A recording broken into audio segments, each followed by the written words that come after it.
श्री कृष्णाय नमः। श्री गोपी जनवल्लभाय नमः। श्रीमदाचार्य चरण कमलेभ्यो नमः।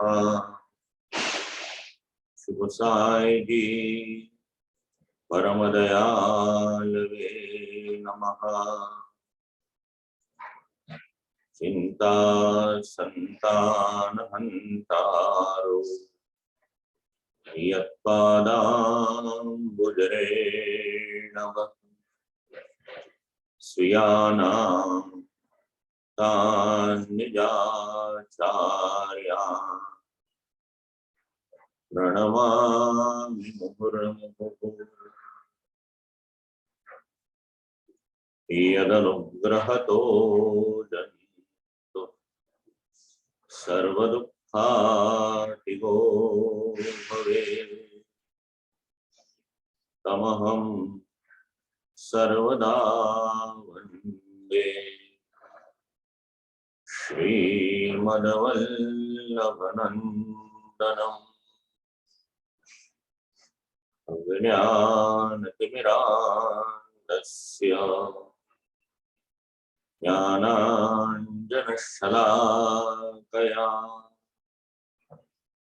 चक्षुरुन्मीलितं येन तस्मै श्री गुरवे नमः।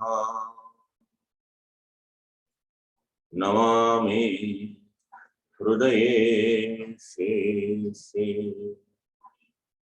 लीलाक्षिराब्धिशायिनम्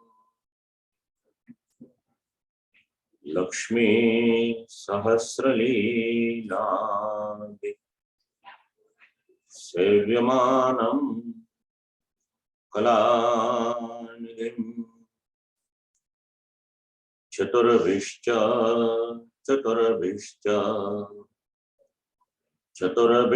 त्रिभिस्तथा षड्भिर्विराजितेयोऽसौ पञ्चदा हृदये मम। निगमकल्पतरोर्गलितं फलम् शुकमुखादमृतद्रवसंयुतम् पिबत भागवतं रसमालयं मुहुरहो रसिका भुवि भावुका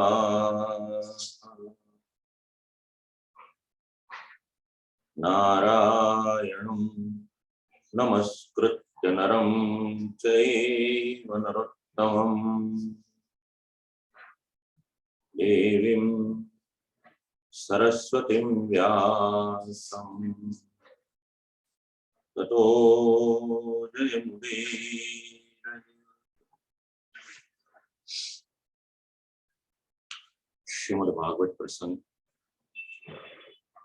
तारीख 20 डिसेंबर 2021 सत्र क्रमांक 256।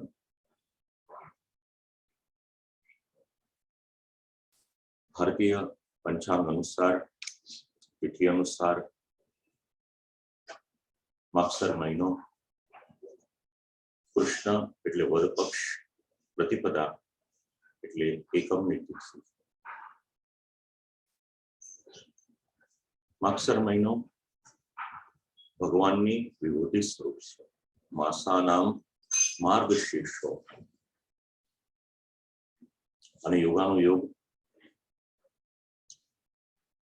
આજના દિવસે નિત્ય લીલાસ્થ પૂજ્યપાદ गोस्वामी 108 श्री दाऊदी श्री राजीव जी महाराज श्री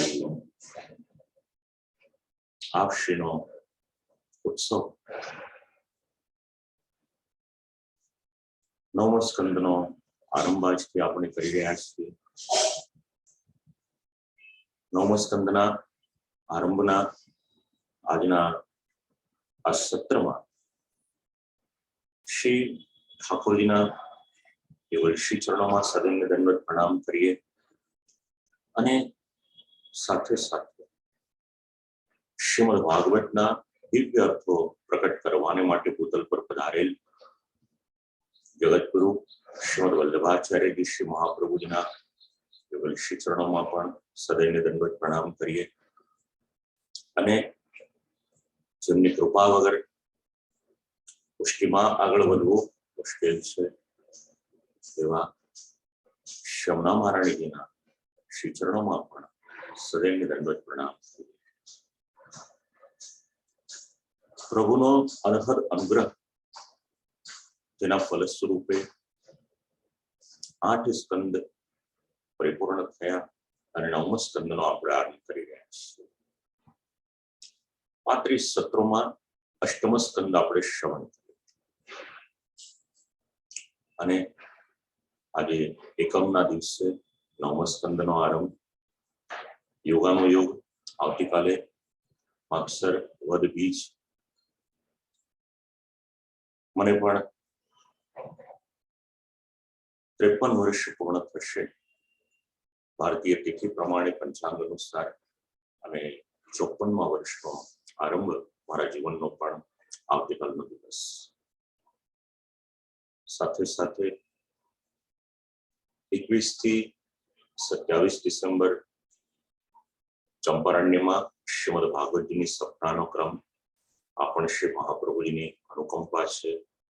જન્મદિવસના દિવસે ત્યાં શ્રીમદ ભાગવતજીની સપ્તાહનો આરંભ થઈ રહ્યો છે. 9મા સ્કંદનો આપણે આરંભ કરીએ એની પહેલા જે પ્રમાણે શાસ્ત્રનો મત છે એનું પણ આપણે સંસ્મરણ કરી લઈએ. આ સત્રના આરંભમાં જે મનોરથી પરિવાર છે ગયા અઠવાડિયે શ્રીમદ ભાગવતજીના સત્રના અને સરસ લીલાનું એક સત્ર એના જે મનોરથી હતા એ જ મનોરથી આ અઠવાડિયે પણ શ્રીમદ ભાગવતજીના સત્રના એમના સમસ્ત પરિવાર વતીથી પણ આપ સૌને ભગવત સ્મરણ કરું છું. 9મા સ્કંદનો આરંભ કરીએ. શાસ્ત્ર એવું કહે છે, એક શબ્દ આપ લોકોને સમજાવ્યો હતો, સ્વાધ્યાય. સ્વાધ્યાય જે આપણે અધ્યયન કર્યું હોય એનું પુનરાવર્તન કરવું. નિત્યના ક્રમમાં આપણે પાઠ કરીએ છીએ. વિદ્યાર્થી અવસ્થા હોય, પાઠશાળામાં જે ભણ્યા હોય એનું પુનરાવર્તન કરે. પ્રભુ કૃપાથી આપણે પણ જે આ જ્ઞાન યજ્ઞ ચાલી રહ્યો છે પણ 2 વર્ષ થયા, અત્યાર સુધી જે સત્રો થયા પ્રત્યેક સત્રો એને આપણે ફરીથી સાંભળવા, સ્મરણ કરવું. એના માટે ઘણો બધો સમય જોઈએ, પણ એક બે વાક્યમાં એક માનસિક રીતે પુનરાવર્તન આપણે કરી લઈએ જેનાથી આપણા મગજમાં પણ આપણા મનમાં પણ એ વિષય એની સ્મૃતિ બનેલી રહે. જ્ઞાનનું પુનરાવર્તન આવશ્યક છે. વધુ સમય તો ન કાઢી શકીએ કારણ કે હવે બધું શરૂ થઈ ગયું હોય. નોકરી, ધંધો, વેપાર, ઘરનું કાર્ય, ઘણી બધી જવાબદારીઓ હોય. સાથે સાથે ધર્મમાં પણ સમય આપવાનો હોય. બંને જે પ્રમાણે જળવાઈ શકે એ પ્રમાણે આપણે આપણા સમયનું આયોજન, ટાઈમ મેનેજમેન્ટ કરીએ. એટલા માટે એ વેબિનાર અંતર્ગત વક્તવ્ય થયા સંક્ષિપ્તમાં એનું અનુસંધાન લઈ લઈએ અને એનો આરંભ કરીએ શ્રીમદ ભાગવતજીના સત્ર. શ્રીમદ ભાગવતજી માટે પદ્મ પુરાણમાં એક શબ્દ છે, જ્ઞાન યજ્ઞ. મને અંગત રીતે એવું લાગે પ્રભુની કૃપાથી આપણા સૌના જીવનમાં આ જ્ઞાન યજ્ઞ શબ્દ છે એ સાર્થક થઈ રહ્યો છે. આપણું મહદ ભાગ્ય છે. શ્રી આચાર્ય ચરણની અનહદ કૃપા છે कि जे भगवान की दिव्य वाणी से जे वाणीना दर्शन श्री वेदव्यासजीए समाधिમાં કર્યા, સમાધિ ભાષા વ્યાસસ્ય, અને પોતાના પુત્ર શ્રી સુખદેવજી મહારાજને ભણાવી શુકમ અધ્યાપયામાસ. એ જ વાણી સૂત મહર્ષિની પાસે શ્રી સુખદેવજીની કૃપા પ્રસાદ રૂપે પ્રાપ્ત થઈ, નિવિષ્ટસ્તદન પ્રસાદ. અને એ જ વાણી શ્રી ભાગવત ગૂઢાર્થ પ્રકાશન પરાયણા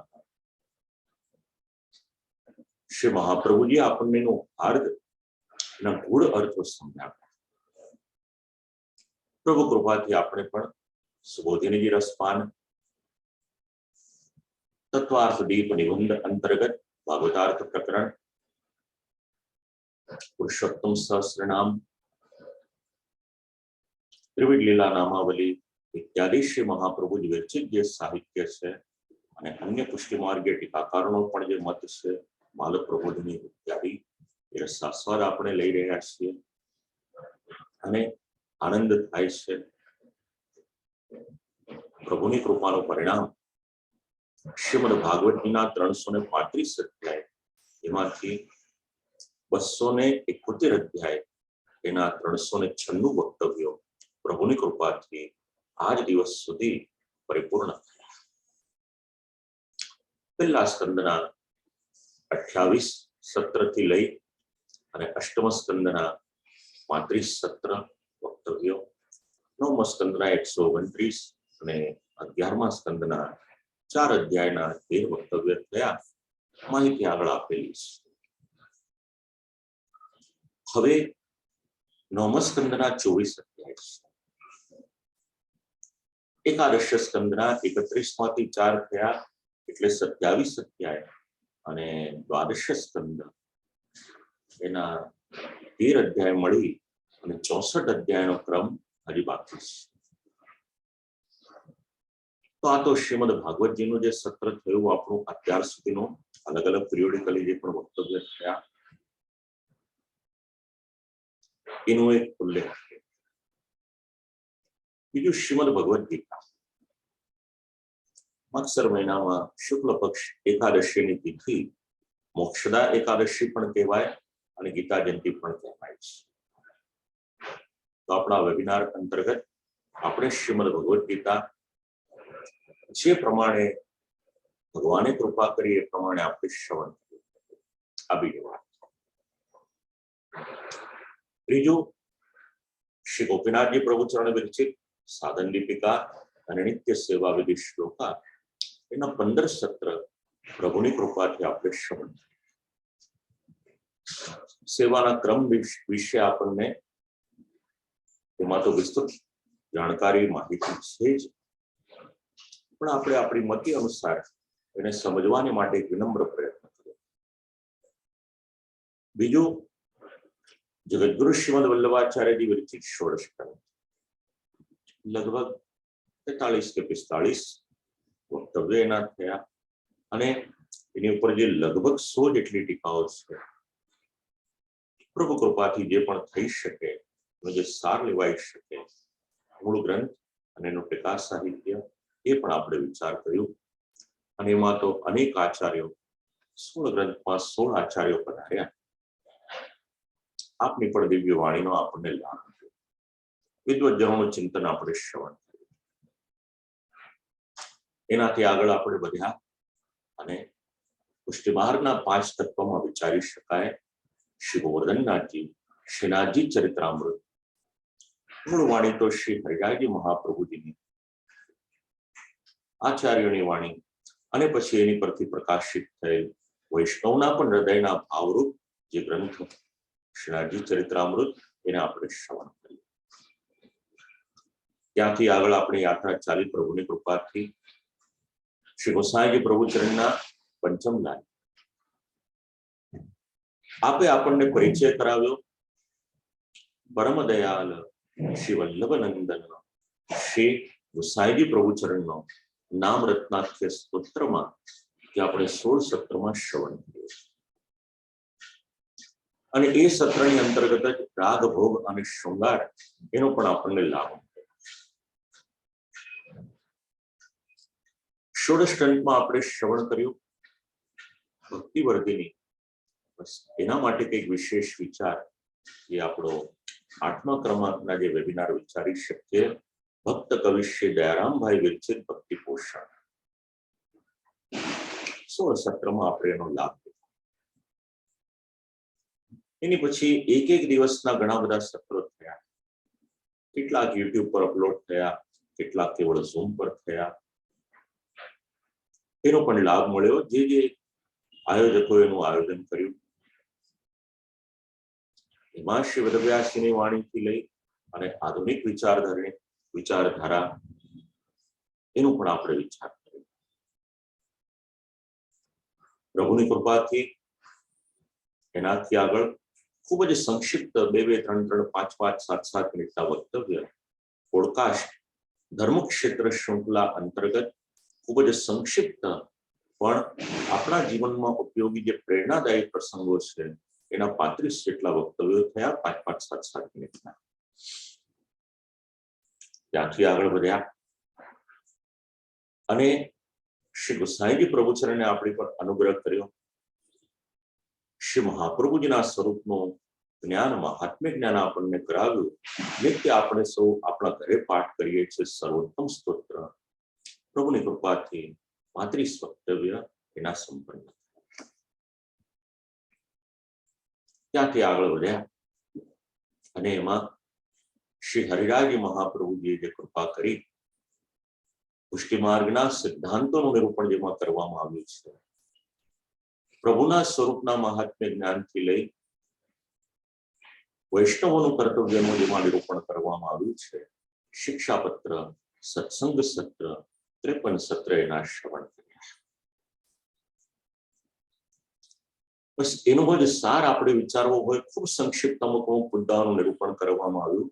શ્રી ગોકુલેશ પ્રભુના 24 વચનામૃતમાં એ 12 વચનામૃત આપણે 24 માંથી શ્રવણ કર્યા 2 સત્રમાં.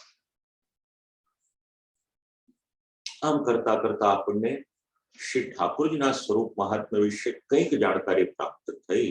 એટલે પછી શ્રી મહાપ્રભુજી વિરચિત મધુરાષ્ટકમ 14 સત્રમાં આપણે એને શ્રવણ કર્યું. નિત્ય સેવા સમયે શ્રી ઠાકોરજીની સન્મુખવાળીનું દાન કરવામાં આવે છે. આમ શાસ્ત્રનું પ્રભુના સ્વરૂપનું મહાત્મ્ય જ્ઞાન થયું. મનમાં આપણા સૌના મનોરથ થયો. શ્રી ઠાકોરજીની લીલા સ્થળીમાં આપણે જઈએ એટલે માનસી પરિક્રમા કરી વ્રજયાત્રા 27 સત્રમાં શ્રી ઠાકોરજીએ અનહદ આનંદ આપણને કરાવ્યો. આપણા સૌના ઘરે બેઠા બેઠા જ વ્રજયાત્રા માનસી પરિક્રમા અંતર્ગત. પછી થયું આપણને કે વ્રજભૂમિ તરફ આવેલા છીએ શિવ યમુના મહારાણીજીને પણ પુનઃ આપણે યાદ કરીએ તો યમુનાષ્ટકમ 10 સત્રમાં યમુનાષ્ટકમ શ્રવણ કર્યું. પાછું મનમાં વિચાર આવ્યો કે વ્રજની ભૂમિમાં છીએ અને શ્રી ગિરિરાજી બાવાનું સ્મરણ ન કરીએ તો કેમ ચાલે. એટલે શ્રી ગિરિરાજી બાવાએ આપણી પર કૃપા કરી અને 5 સત્રમાં આપણે ગિરિયાદ એને શ્રવણ કર્યું. લાગ્યું કે હજી કંઈક વધારે જાણવું છે એટલે શ્રી ગિરિરાજી બાવાએ વધારે કૃપા કરી અને સરસ લીલા, ગોવર્ધન લીલા શ્રી સુરદાસની જે દિવ્ય વાણી છે એને આપણે શ્રવણ કરી. આ બધું જ માર્ગદર્શન આપણને આપ્યું ચિરાયુષ્માન આદિત્યભાઈ શાસ્ત્રીજીએ. તો પ્રભુ કૃપાથી પુષ્ટિરસ યુટ્યુબ ચેનલ ઉપર આદિત્યભાઈના પણ જે સત્રો થયા, 84 વૈષ્ણવના વાર્તા પ્રસંગના લગભગ 29 જેટલા સત્રો છે. બાકીના પણ અનેક સત્ર આ લગભગ 21 મહિના દરમિયાન થયેલી પ્રવૃત્તિ પ્રભુએ સ્વીકારી. આ સત્રોમાં જે પણ વૈષ્ણવ પરિવારો ભાવપૂર્વક મનોરથિત થયા, જેમણે પ્રત્યક્ષ અને પરોક્ષ રીતે કોઈ પણ પ્રકારની સેવા કરી, એ સર્વને પણ પ્રભુની વધુને વધુ કૃપા પ્રાપ્ત થાય એ વિજ્ઞપ્તિ પ્રભુના શ્રી ચરણમાં કરીએ. આજે તારીખ 20 ડિસેમ્બર માગસર વદ એકમ સોમવાર સંવત 2078 થી નવમા સ્કંદનો આપણે આરંભ કરી રહ્યા છીએ. શ્રીમદ ભગવદ ગીતા સિવાયના અને પુષ્ટિ માર્ગીય ચિંતન સત્ર સિવાયના લગભગ બધા જ વક્તવ્યો તો પુષ્ટિરસ યુટ્યુબ ચેનલ પર અપલોડ કરવામાં આવેલા છે. જે વૈષ્ણવો સતત શ્રવણ કરે છે આ સત્રો એ તો માહિતગાર છે જ, પણ દેશ વિદેશના જે જિજ્ઞાસુ વૈષ્ણવ પાછળથી પણ જોડાયેલા હોય એમના માટે આજે થોડુંક વક્તવ્ય છે, ઉપયોગી થઈ શકે. આપ લોકો પણ જેમણે પુષ્ટિરસ યુટ્યુબ ચેનલ સબસ્ક્રાઇબ ન કરી હોય અવશ્ય કરજો. આપ લોકોના પરિવારના ગ્રુપ હોય, આપ લોકોના જે વૈષ્ણવના ગ્રુપ હોય, શક્ય હોય તો એમાં પણ શેર કરજો. કારણ પ્રભુ કૃપાથી સંપન્ન થયેલું આ બધું અલૌકિક સાહિત્ય છે. બીજી એક વાત, શ્રી વલ્લભકુલના આચાર્ય બાળકોની સાથે જે મળવાનું થયું, કારતક સુદ એકાદશી છે, માગસર સુદ દશમ, એક મહિનાની અંતર્ગત શ્રી વલ્લભકુલના લગભગ 17 જેટલા આચાર્ય બાળકોને મળવાનું થયું.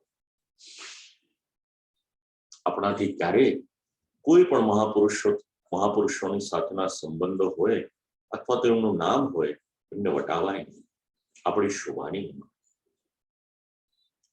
આપણા વેબિનારમાં અનેક આચાર્ય બાળકો પધાર્યા. સ્વયં શ્રીમુખે અમારી સાથેના પારિવારિક સંબંધોનો ઉલ્લેખ આપે કર્યો. આપ સૌ જાણો છો, આપ સૌ એ પણ જાણો છો. ભાગ્યે જ બાળકોની સાથેના અંગત સંબંધોનો ઉલ્લેખ કરું છું. પણ એક વખત લગભગ દોઢ મહિના પહેલા અને શ્રીમતી વિનોદિનીબાએ કહ્યું હતું, અમને પણ એ વાત આપ જણાવો તો અમને પણ આનંદ થાય. માટે આજે એક મહિના દરમિયાન વલ્લભકુલના જે આચાર્ય બાળકોને મળવાનું થયું એના માટેનું કંઈક આપ લોકોને સંક્ષિપ્ત જાણકારી શેર કરું છું. વિનોદિનીબાની કહાની છે. અને કૃપા કરી આત્મશ્લાઘાના સમજશો. આપ લોકોની સાથે પ્રભુ કૃપાથી એક સંબંધ બંધાયો એટલા માટે ખૂબ જ આત્મીયતાથી અને સંક્ષિપ્તમાં એનો આજે ઉલ્લેખ કરું છું. આરંભ થયો એનો દિવાળી પછી જતીપુરામાં શ્રી બાલકૃષ્ણ ભવનમાં શ્રીમદ ભાગવત સપ્તાહનું આયોજન કરવામાં આવ્યું હતું. ત્યાં આગળ મનોરથી પરિવારના મનમાં એક મનોરથ હતો કે અમારે ત્યાં શ્રી વલ્લભકુલની પધરામણી થાય. અને યોગાનો યોગ ત્યાં આગળ પૂજ્યપાદ ગોસ્વામી 108 શ્રી દિવ્યેશ કુમારજી મહારાજ શ્રી, જેઓ ઇન્દોરમાં બિરાજે છે, જતીપુરામાં બિરાજમાન. મનોરથી પરિવારનો કઈ આપશ્રીની સાથે પરિચય નહીં. હું મળવા માટે ગયો, વિનંતી કરી અને બીજે દિવસે આપશ્રી ત્યાંથી વિજય થવાના હતા. એ છતાં પણ સમય કાઢી અને શ્રીમદ ભાગવત સપ્તાહમાં પધાર્યા, પ્રસન્નતાથી બિરાજ્યા, આશીર્વાદાત્મક વચનામૃત કર્યા. ત્યારે આપશ્રીને મળવાનું. યોગાનો યોગ કંઈક મનોરથી પરિવારના સૌભાગ્ય હશે તો એ જ કથામાં વિરામનો દિવસ કે એની આગલા દિવસે સપ્તમ પેઠ યોગરાજ પૂજ્યપાદ ગોસ્વામી 108 શ્રી અનિરુદ્ધલાલજી મહારાજ શ્રી મહોદય શ્રી અનિરુદ્ધલાલજી મહોદય શ્રી અને આપ શ્રીના લાલન બાબા સપ્તમ પીઠ કાંબન અનાયાસે જતીપુરામાં શ્રી બાલકૃષ્ણ ભવનમાં પધાર્યા હતા. કથા ચાલી રહી હતી. જાણ થઈ આપશ્રીને, કોઈ પણ પ્રકારની ઔપચારિકતા વગર આપશ્રી પધાર્યા. ત્યાં આગળ મુલાકાત માટે આ કથા દરમિયાન 3 આચાર્ય બાળકો, ત્યાર પછી પ્રભુ કૃપાથી વારાણસી જવાનું થયું. આપ સૌને જેમનો પરિચય છે. ષષ્ઠપીઠ श्री मुकुंद गोपाललाल जी मंदिर में श्रेष्ठ पीठाधीश्वर पूज्यपाद गोस्वामी 108 श्री श्याम मनोहर जी महाराज श्री और पूज्यपाद गोस्वामी 108 श्री प्रियंक कुमार जी महोदय श्री ने सन्मुख होવાનું सौभाग्य प्राप्त થયું। पूज्य महाराज श्री नो जन्मदिवस अनायासे काशीમાં હતો। प्रभु दर्शन અને આપ શ્રીને દંડવત કરવાને માટે ત્યાં આગળ ગયો। વિદ્વત પ્રેમી છે, શાસ્ત્ર ચર્ચામાં અત્યંત અભિરુચિ છે। વેબિનારના અનેક સત્રો આપ શ્રી શ્રવણ કર્યા છે। આપ શ્રી પધારી 3 વખત 4 વખત પધારી આપણને સૌને આશીર્વાદ પણ આપ્યા છે। આપણા સૌનું સૌભાગ્ય છે।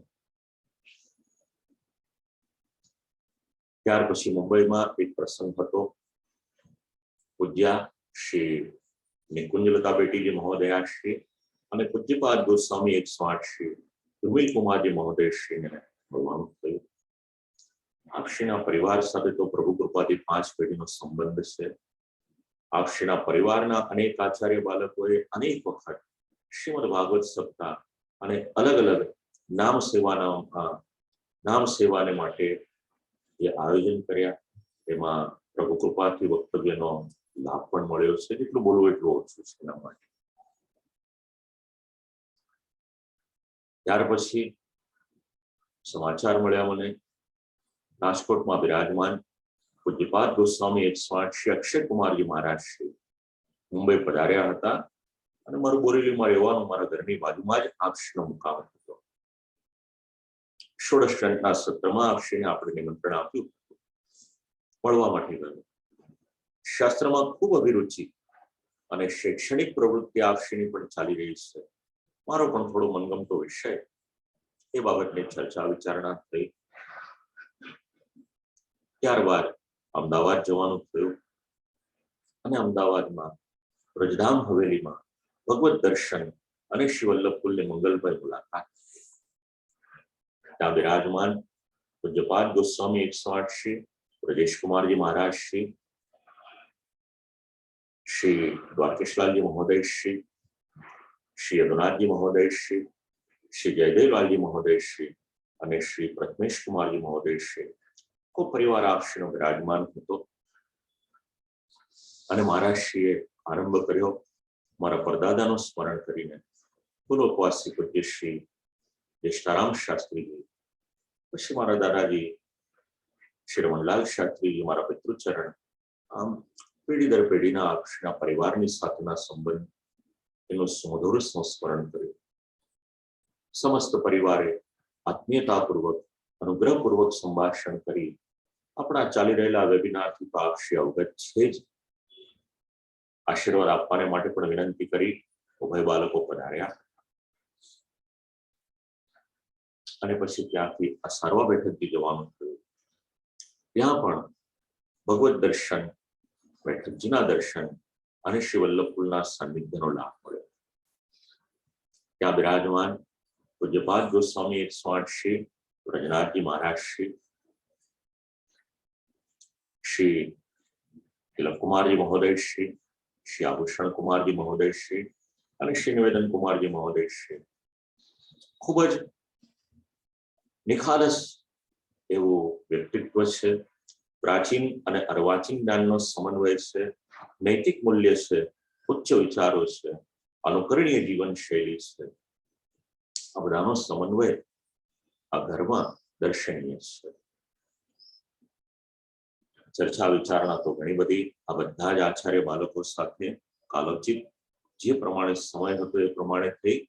આ એક સંક્ષિપ્તમાં ઉલ્લેખ કર્યો મેં અત્યારે, કારણ કે આ બધા સંબંધો છે निस्वार्थ भावना है। विस्तृत संवाद पण थयो होय, शास्त्र चर्चा पण थई होय, पण अल्प अंश आप लोगोनी साथे आनो शेर कर्यो। पुनः एक वाक्य कहीश, कृपा करी અને આત્મશ્લાઘાના સમજશો। આત્મીયતાથી આપની સાથે આ એક વાત શેર કરીશ। પ્રભુની કૃપા છે। આરંભ કરીએ આપણે। નવમો સ્કંદનો વક્તવ્ય ક્રમ જે રહેશે એ વક્તવ્ય ક્રમ જે આજે આપણે 256મું સત્ર શ્રીમદ ભાગવત પ્રસંગ એનો આપણે આરંભ કરી રહ્યા છીએ. એમાં 9મો સ્કંદ, એમાં કયા ગ્રંથ સંદર્ભ રહેશે એ પણ આપણે જણાવી દઉં. મૂળ શ્રીમદ ભાગવતના શ્લોકો એ તો છે જ. શ્રી મહાપ્રભુજી વિરચિત ભાગવતાર્થ પ્રકરણ, પ્રત્યેક અધ્યાયનું શ્રી મહાપ્રભુજીનું ચિંતન એ પણ લઈશું. સાથે સાથે પ્રભુની કૃપાથી ભાગવતાર્થ પ્રકરણ ઉપરથી શ્રીમદ ભાગવત સાર સંગ્રહ નામનું થોડુંક લેખન શ્રી ઠાકોરજીએ કરાવ્યું છે. પુસ્તક રૂપે છે, હજી પ્રકાશિત નથી કર્યું. બસ એનો સાર સૌ વૈષ્ણવને સમજવામાં સાનુકૂળ રહેશે એ પણ વિચારીશું. ચોથા ક્રમમાં શ્રી પુરુષોત્તમ સહસ્રનામ. પાંચમા ક્રમમાં આ તો બધા મૂળ ગ્રંથો થયા, પણ જ્યાં આવશ્યકતા રહેશે લાગશે વિસ્તારથી નહીં પણ સંક્ષિપ્તમાં શ્રીમદ ભાગવત રસાસ્વાદ. કારણ ભાગવત પરિવારના પણ અનેક વૈષ્ણવો આપણા સત્ર શ્રવણ કરે છે, તો શાસ્ત્રીજીનું જે ચિંતન છે ઉપયોગી થશે. અને એની પરથી લખાયેલું શ્રીમદ ભાગવત નવનીત રેખાંકન, જેનો ઉલ્લેખ મેં આપ લોકોને પહેલા કર્યો હતો, ક્યાંક ક્યાંક આપણને જોઈશે થોડીક પૂરક માહિતી એમાંથી પણ આપણે લઈશું. મૂળ ગ્રંથો ઉપરાંત તત્વચિંતન ક્યાંક આપણને આવશ્યકતા હશે તો અર્વાચીન મત એને પણ આપણે વિચારીશું. પણ અત્યાર સુધીના જે સત્રોમાં આપણો ક્રમ રહ્યો છે, લગભગ 396 સત્રોમાં મૂળ ગ્રંથ મુખ્ય છે. આ બધા વિચારો એ તો શ્રી વેદવ્યાસજી, શ્રી સુખદેવજી, શ્રી સૂત મહર્ષિ, શ્રી મહાપ્રભુજી અને ટીકાકારોના છે. મારું ચિંતન તો એમાં કેવળ 4-5% છે, અને એમાં પણ શાસ્ત્રીય જે ક્રમ છે એને જ આપણે પહેલેથી ભાર આપ્યો છે, તો આપણે એ જ ક્રમ જાળવીશું. કારણ કે મૂળ ક્રમ એ યથાવત જળવાય એ અનિવાર્ય છે. 9મો સ્કંદ, હવે શ્રી મહાપ્રભુજીનો જે મત છે ભાગવતાર્થ પ્રકરણનો, આપણે આજે એનો વિચાર કરી લઈએ. 9મા સ્કંદનું નામ છે ઈશાનુ કથા લીલા. ઈશાનુ કથા એટલે ઈશ્વરની અને ઈશ્વરના સેવકોની કથા. શ્રી મહાપ્રભુજી ભાગવતાર્થ પ્રકરણમાં જે આજ્ઞા કરે છે, ચતુર્વિંશતિ પ્રોક્તઃ સદ્ધર્મો વાસનાક્ષય તથા ચેત ક્રિયમાણસ્ય કૃષ્ણે ચેત વાસના શુભા.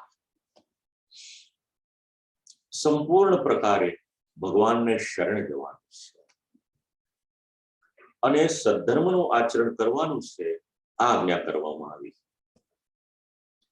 હવે એ પ્રમાણે જે આચરણ કરે એ જીવને તેના સ્વભાવને લીધે ભગવાન શ્રી કૃષ્ણ પ્રત્યે શુભ વાસના થાય છે, ત્યારે એને ભક્તિની પ્રાપ્તિ થાય છે. કૃપાથી પણ મળી શકે, અથવા તો પછી શરણે જાય, સદ્ધર્મનું આચરણ કરે, શુભ વાસના પ્રાપ્ત થાય, ત્યારે પણ ભક્તિની પ્રાપ્તિ થઈ શકે. બસ આ 9મા સ્કંદનો જે વિષય વસ્તુ આપણે વિચારીએ તો ઉત્તમ ભક્તિનું નિરૂપણ આ 9મા સ્કંદમાં કરવામાં આવ્યું છે. અને આ ભક્તિ કેવી છે? આ ભક્તિ ભગવાનની છે અને એમના સેવકોની કથારૂપ આ નિરૂપણ કરવામાં આવ્યું છે.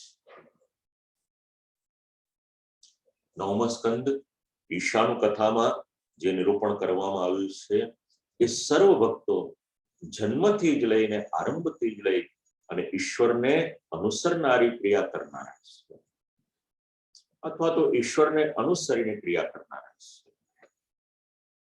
અને એના પ્રમાણ રૂપે સૂર્યવંશ અને ચંદ્રવંશ અથવા તો સોમવંશ, આ બંને વંશોમાં ભગવાને અવતાર લીધો છે એનું નિરૂપણ છે. અને તેમના એટલે આ જે ભગવાનના ભક્તો છે એમનું ચરિત્ર જ્યારે શ્રવણ કરીએ છીએ તો એ ચરિત્ર શ્રવણ કરનારની પણ ભક્તિ દ્રઢ થાય. એટલા માટે ભગવાનના આ સેવકોના ચરિત્રોનું નિરૂપણ કરવામાં આવ્યું છે. ભગવાનની કથાની સાથે સાથે ભગવાનના ભક્તોની કથા એ વણાયેલી છે અને ભગવાનના ભક્તોની કથાનો વિચાર કરીએ તો ભગવાન તેમાં હોય જ, કારણ કે ભક્તનું જીવન એ ભગવાન વગર કોઈ દિવસ હોઈ ન શકે. તો ભગવાનના અવતાર પહેલા સૂર્યના વંશના અને ચંદ્રના વંશના જે રાજાઓ થયા એ રાજાઓ કેવા હતા એટલે પરિચય આપ્યો. મર્યાદા અને પુષ્ટિના ભેદથી તેઓ ભગવાનના ભક્ત હતા. કેટલાક મર્યાદાના, કેટલાક પુષ્ટિના. તો મર્યાદાના કોણ? સમજાય એવી વાત છે. સૂર્યવંશના જે રાજાઓ હતા એ મર્યાદાથી ભગવાનના ભક્ત થયા અને ચંદ્રવંશના જે રાજાઓ હતા એ પુષ્ટિથી ભગવાનના ભક્ત થયા છે. અને સૂર્યવંશના રાજા મર્યાદાની સાથે સંબંધ મર્યાદા પુરુષોત્તમ પધાર્યા છે. ચંદ્રવંશના રાજાઓ પુષ્ટિની સાથે સંબંધિત પુષ્ટિ પુરુષોત્તમ પધાર્યા છે. બંને વંશમાં ભગવત પ્રાદુર્ભાવ, ભગવત પ્રાકટ્ય તો થયેલું છે. 9મા સ્કંદમાં રાજાઓના વંશની અનેક કથાઓ છે. ક્યાંક કોઈક રાજાનું કેવળ નામ માત્ર છે, તો અન્ય પુરાણમાં એ જ રાજાનું અત્યંત વિસ્તૃત ચરિત્ર છે, કલ્પનાતીત ચરિત્ર છે. પણ રાજા પરીક્ષિતની પાસે સમય ઓછો છે.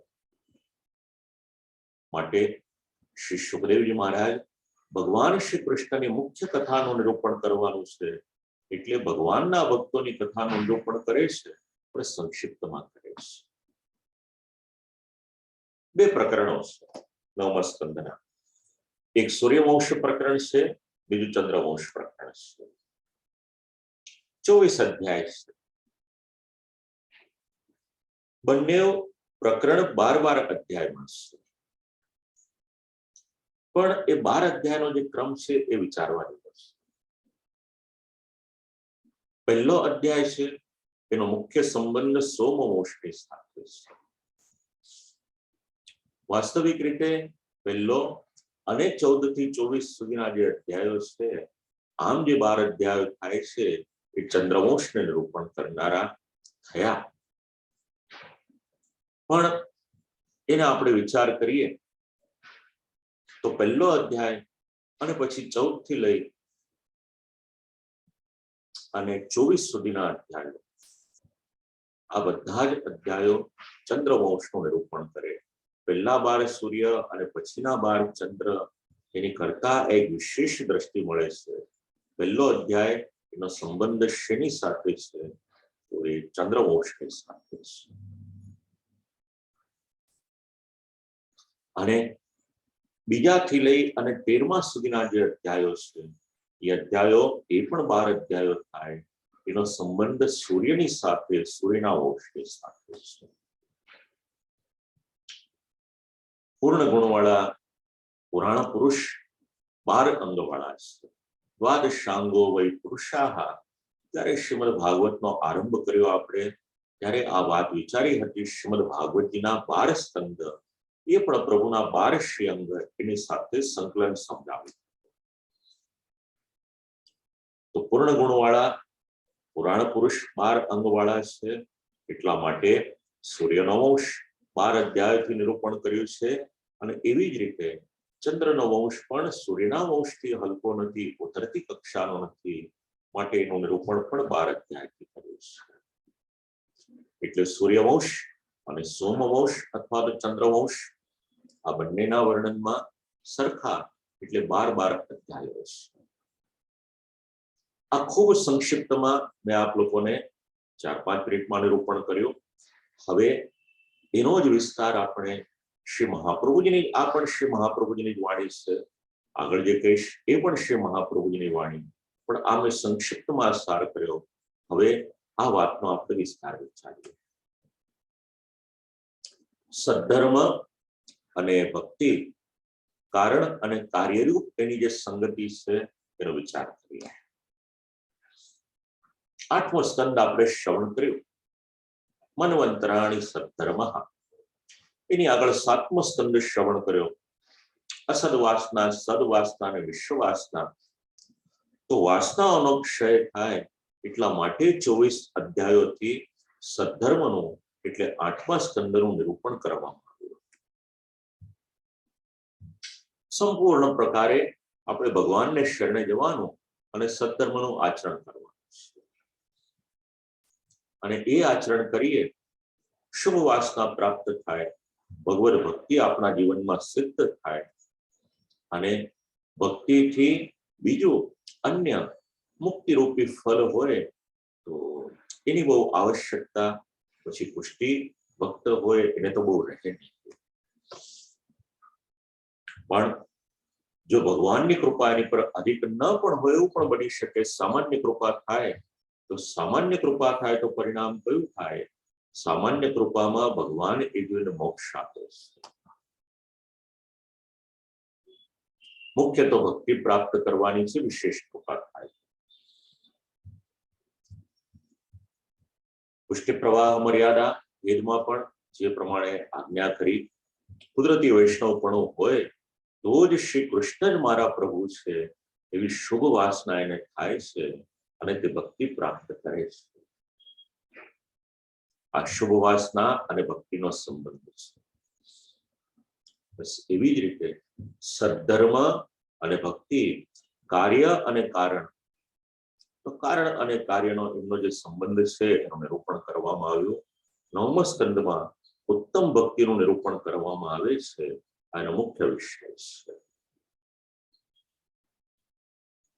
24 અધ્યાયનો ક્રમ મેં આપને હમણાં જણાવ્યો. એમાં હજી થોડોક વિચાર કરવો હોય તો બીજા સ્કંદમાં દરેક સ્કંદની વ્યાખ્યાઓ આપવામાં આવી છે.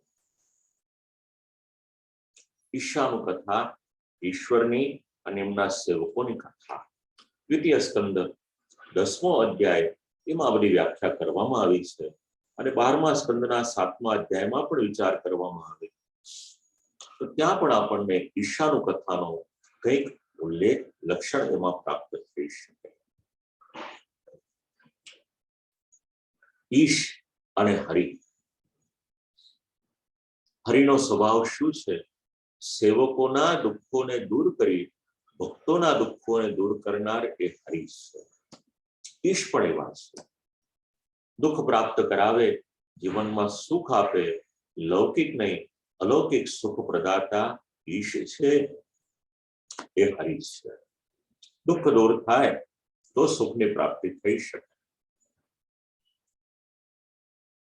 હવે કદાચ થોડુંક અઘરું લાગે, 1-2 મિનિટનું વક્તવ્ય પણ કહી દઉં. ગુણોના ભેદ, સાત્વિક, રાજસ ને તામસ, એને જ્યારે એકબીજાની સાથે ક્રમમાં લેવામાં આવે ત્યારે ગુણોના ભેદથી એ દુઃખ 9 પ્રકારનું થાય છે.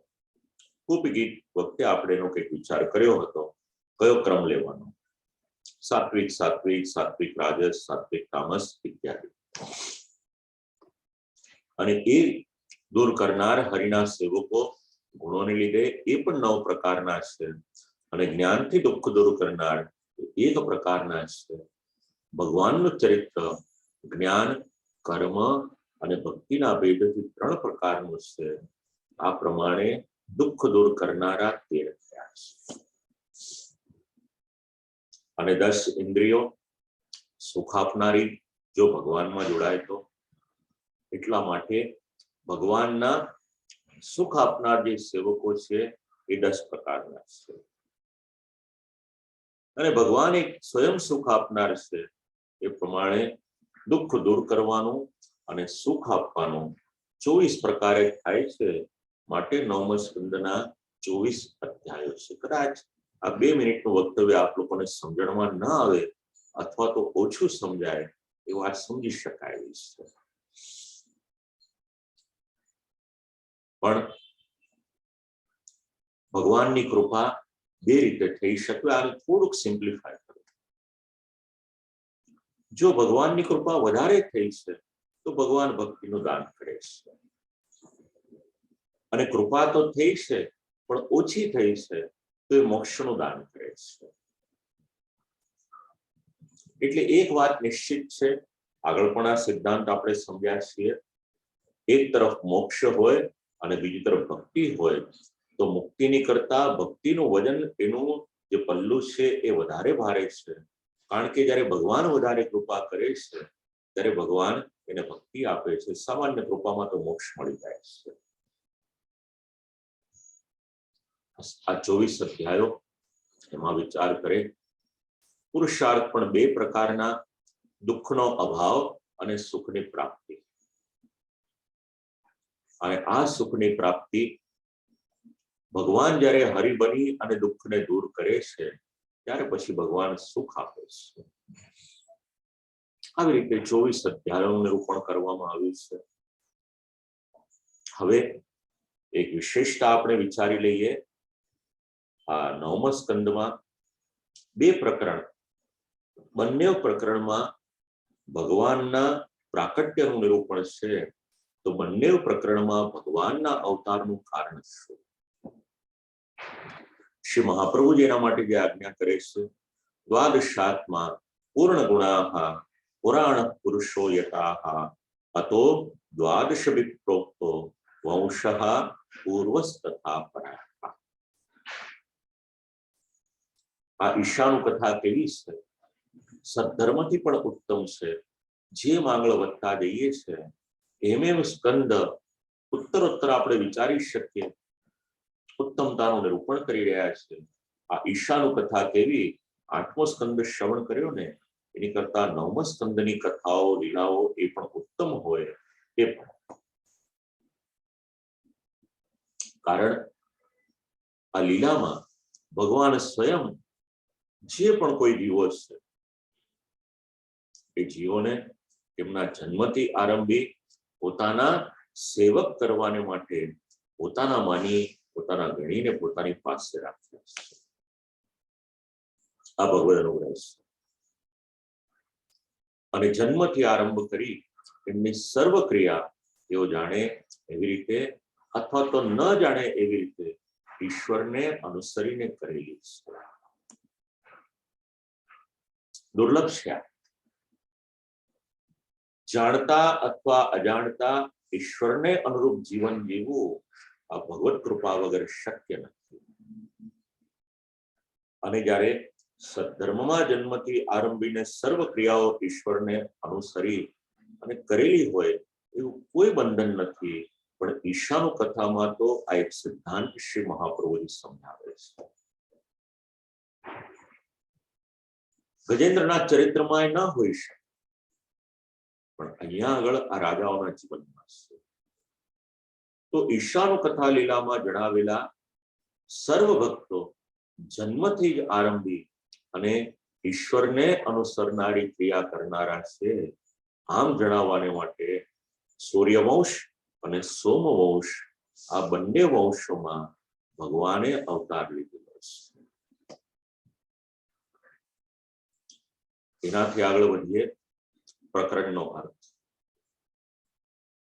પૂર્ણ ગુણવાળા પુરાણ પુરુષ 12 અંગવાળા છે. હમણાં કહ્યું એ પ્રમાણે એટલા માટે પહેલો સૂર્યનો વંશ 12 અધ્યાયથી અને પછી ચંદ્રનો વંશ એ પણ સૂર્યના વંશથી કોઈ પણ રીતે ઉતરતી કક્ષાનો નથી.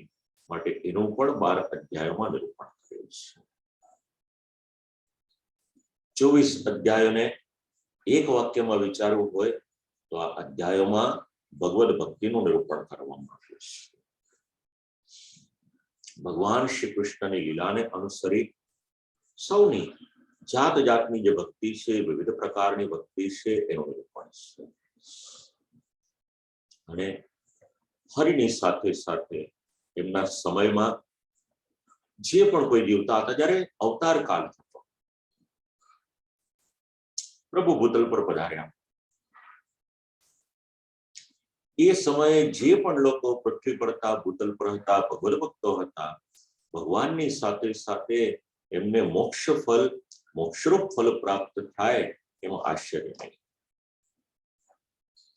સાથે સાથે ભગવાનની દિવ્ય લીલાઓના દર્શન પણ એમને થયા. એ ભક્તિનું નિરૂપણ પણ આપણને આ સ્કંદમાં જાણવા મળે છે. એનું પ્રમાણ જોઈતું હોય મર્યાદા પુરુષોત્તમ શ્રી રામચંદ્રજી ભૂતલ પર વિરાજમાન હતા અને શ્રી રામચંદ્રજીએ પ્રમેય બલને પ્રાપ્ત કરી શ્રી રામચંદ્રજીની કૃપાથી પ્રમેય બલને કારણે તે સમયના જેટલા જીવો હતા બધા જ મુક્ત થયા.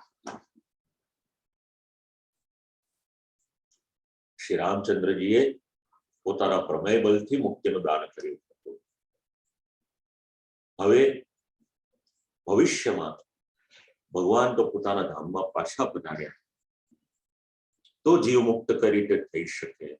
તો બસ ભગવાનની આ જે દિવ્ય લીલાઓ છે એના ચરિત્રનું ગાન કરે, ભગવાનની અને ભગવદ ભક્તો જે થયા એમની કીર્તિનું ગાન કરે, એ કીર્તન કરવામાં આવે તો પણ જે જીવ છે એ મુક્તિ પ્રાપ્ત કરી શકે છે.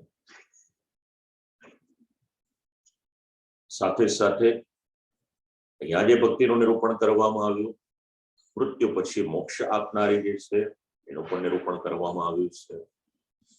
અને એટલા જ માટે સૂર્યવંશથી મર્યાદા અને ચંદ્રવંશથી પુષ્ટિની જે લીલા છે એ લીલાનું નિરૂપણ કરવામાં આવ્યું છે.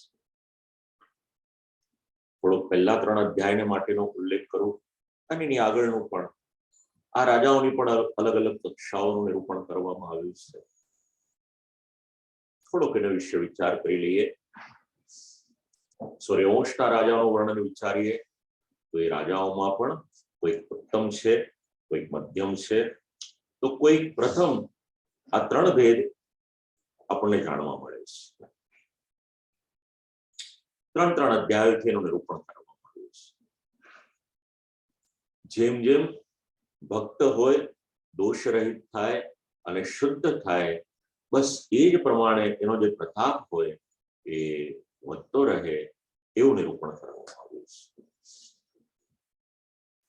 એમાં પણ જે ઉત્તમ કક્ષાના રાજાઓ છે સર્વને મુક્તિ આપવાનું સામર્થ્ય કરે. મધ્યમ કક્ષાવાળા રાજાઓ હોય લોક અને વેદના સાધનો દ્વારા મુક્તિનો પ્રયત્ન કરનારા, અને પ્રથમ કક્ષાવાળા જ્ઞાન અને વૈરાગ્ય વાળા છે. એ જ ક્રમથી સુદ્યુમ્ન, કવિ, શર્યાતી આ પ્રથમ કક્ષામાં આવે. નાભાગ, અંબરીશ, શશાદ આ મધ્યમ કક્ષામાં છે. અને હરિશ્ચંદ્ર, સગર, ભગીરથ આ બધા જે છે ઉત્તમ કક્ષાના છે. આ બધા જ ભગવાનના ભક્તો. સૂર્યવંશના રાજાઓ મર્યાદાથી, ચંદ્રવંશના પુષ્ટિથી ભગવાનના ભક્ત થયા. એ જ રાજાઓના ભગવાનની કથાની સાથે સાથે ભગવાનના ભક્તોની કથા વૈરાગ્ય જ્ઞાન સહિતા આદ્યાહ શાસ્ત્રોત્તમા મતાહ દ્વિતીયા વેદનિષ્ઠેભ્યધિકા લોકતો વિચાર. આ મેં જે આપ લોકોને ગુજરાતીમાં શ્રવણ કરાવ્યું એના સંસ્કૃતના મૂળ શબ્દો છે. સદ્ધર્મના ફલરૂપ થતી જે ભક્તિ છે એ ભક્તિનું નિરૂપણ આપણને જાણવા મળે છે. અને સદ્ધર્મ કરતા ભક્તિની ઉત્તમતા છે એ પણ સમજવા મળે છે. સર્વનું મૂળ કારણ યદિ કોઈ છે તો ભગવાન શ્રી કૃષ્ણ છે. અને ભગવાન શ્રી કૃષ્ણ જ મારા સ્વામી છે. બસ એકદમ ક્લિયરલી સ્પષ્ટ રીતે જયારે આમ સમજવામાં આવે છે અને એ સમજીને ભગવાન શ્રી કૃષ્ણની સેવા કરવામાં આવે છે ત્યારે મનની મલિનતા, મનનો મેલ દૂર થાય છે.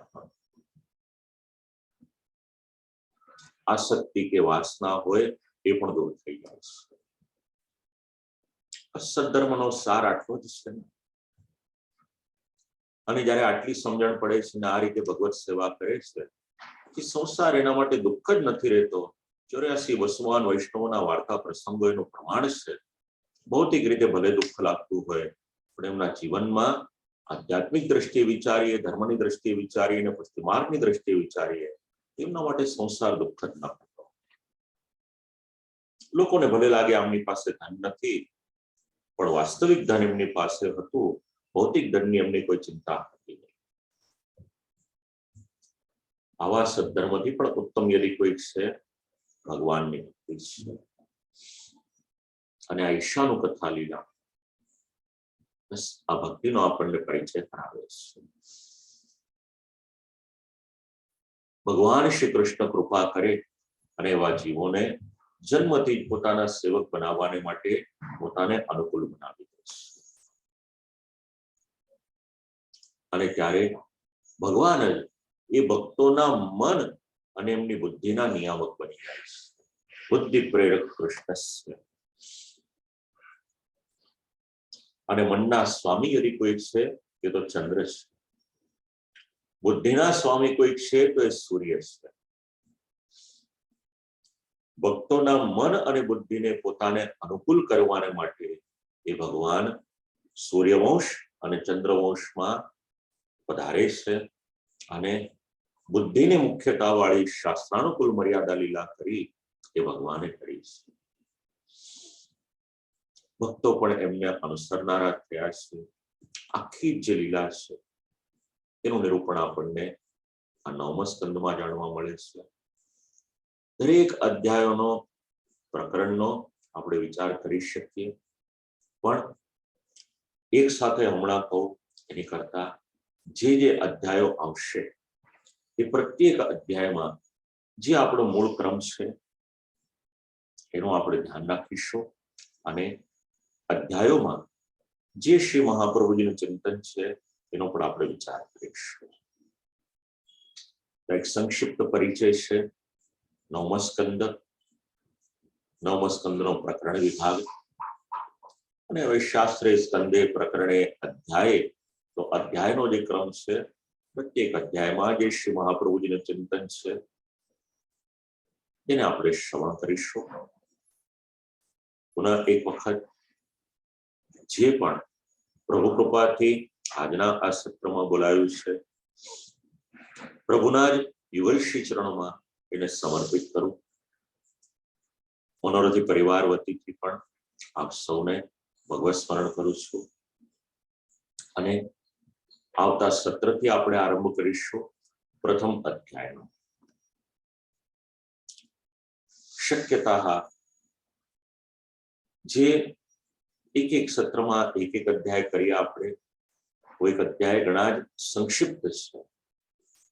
એક વાતનું ખાસ ધ્યાન રાખજો, 9મા સ્કંદમાં ઘણી બધી વેદાંતની ચર્ચા નથી. 9મા સ્કંદમાં ખાસ કરીને વંશોનું નિરૂપણ કરવામાં